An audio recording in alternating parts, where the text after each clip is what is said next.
안녕하세요. 썰처녀입니다. 구독과 좋아요는 썰처녀에게 큰 힘이 됩니다. 오늘의 사연 시작하겠습니다. 경기도에 사는 40대 평범한 여자입니다. 아이들이 커가면서 점차 엄마의 손이 덜 필요하게 되어 다시 일을 시작하는 게 어떨까라고 남편에게 말했습니다. 남편은 좋은 생각이라고 응원해 주었지만 반대로 시어머님은 완강하게 반대하셨습니다. 어머님은 애들이 학생인데 어딜 여자가 일을 하니? 생각이 있니? 아이들이 학교에서 오면 엄마가 간식도 만들어주고 숙제도 봐주고 해야지. 난 애들 그렇게 안 키웠다. 그래서 애들 다 잘 자란 거 봐라. 라며 이야기하셨고, 옆에 있던 남편은 중고등학생이라 학원 다니느라 애 엄마 손이 덜 가는 나이에요. 라며 저를 도와주었습니다.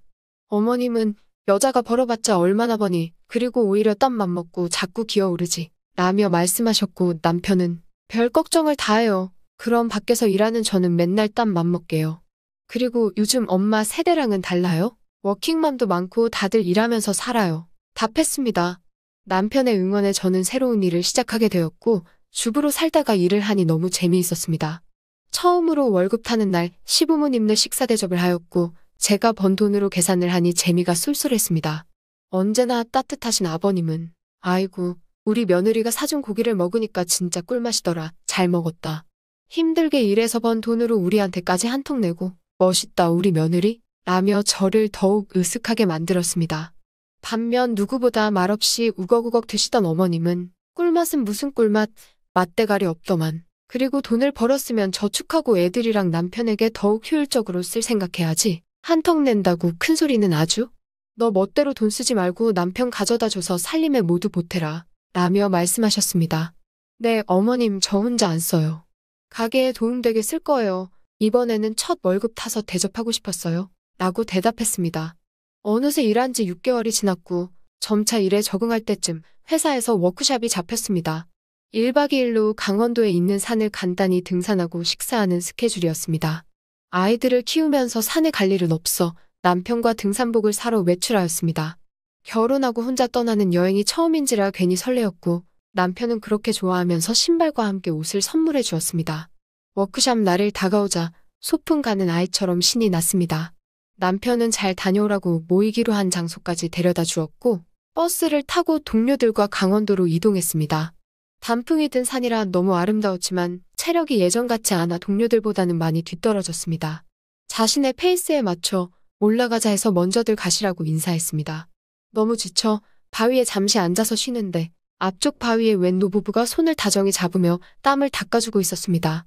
보기 좋네 하며 자리를 일어나려는데 계속 보니 여자분의 뒷모습이 낯 익었습니다.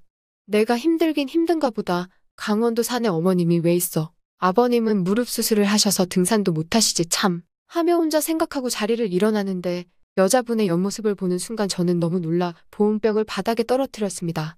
그 소리에 주변 사람들이 쳐다보았고 두 노부부도 뒤를 돌아보았습니다. 아니나 다를까 정면을 보니 확실했습니다. 시어머님이었습니다. 어머님도 저를 보고 눈이 커졌고 그 자리에서는 무슨 말도 하기 어려워 서둘러 자리를 피해 하산했습니다. 동료들은 왜 안 오냐며 연락이 왔고 몸이 안 좋아서 먼저 숙소에 있겠다고 했습니다. 그렇게 저는 숙소로 향했고 도저히 이 상황을 어찌해야 하나 생각하고 있는데 전화벨이 울리기 시작했습니다. 너 어디니? 어머님이었습니다.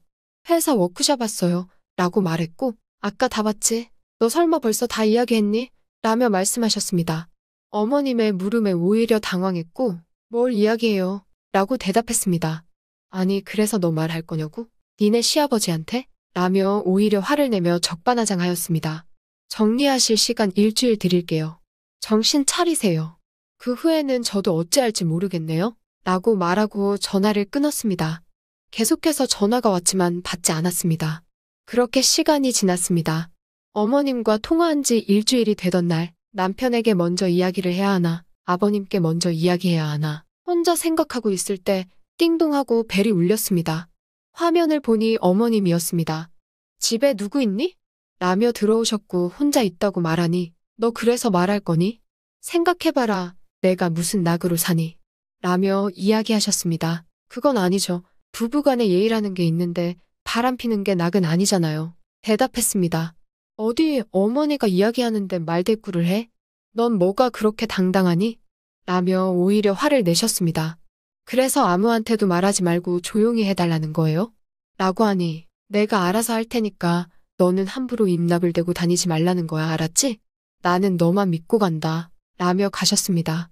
스스로 정리할 시간을 달라고 할 줄 알았더만 바람을 피고도 당당한 어머님의 행동에 헛웃음이 났습니다. 항상 다정하신 아버님이 받으실 충격은 두려웠지만 거짓말투성인 어머님과 평생을 사시는 건 아니라고 판단했습니다. 남편에게 시댁 가서 저녁을 먹으러 가자고 했고 어머님은 저의 방문이 그닥 달가워 보이지 않았습니다. 식사를 마치고 과일을 먹으면서 어머님, 그때 여행 가신 분이랑은 어디서 만나신 거예요? 라고 운을 띄웠습니다. 먹던 과일을 떨어뜨리면서 너 정말 이럴 거니?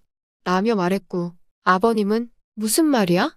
라며 어머님을 쳐다보셨습니다. 어머님이 말을 더듬으며 제 헛소리하는 거야 무시해 여보 이야기했습니다. 평소에는 점잖으시던 아버님은 눈치채신 듯 제대로 말해 라고 말씀하셨습니다. 그제서야 어머님은 아버님의 단호함을 보고 사실대로 이야기하기 시작했습니다. 아버님은 바로 상을 엎어버리고 미쳤구만. 내가 만만해서 그러고 다녀. 그리고 뭐 며느리가 봤는데 숨기라고 이야기를 해? 당장 이 집에서 나가. 라고 하고 한바탕 난리가 났습니다. 어머님은 비밀로 해주는 거 아니었나며 오히려 저에게 나쁜 년이라고 욕만 하기 시작했습니다.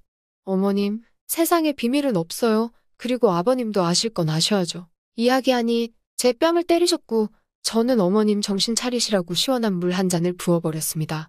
홀딱 젖은 어머님은 멍하니 서 계셨고 남편은 황급히 저를 데리고 나왔습니다.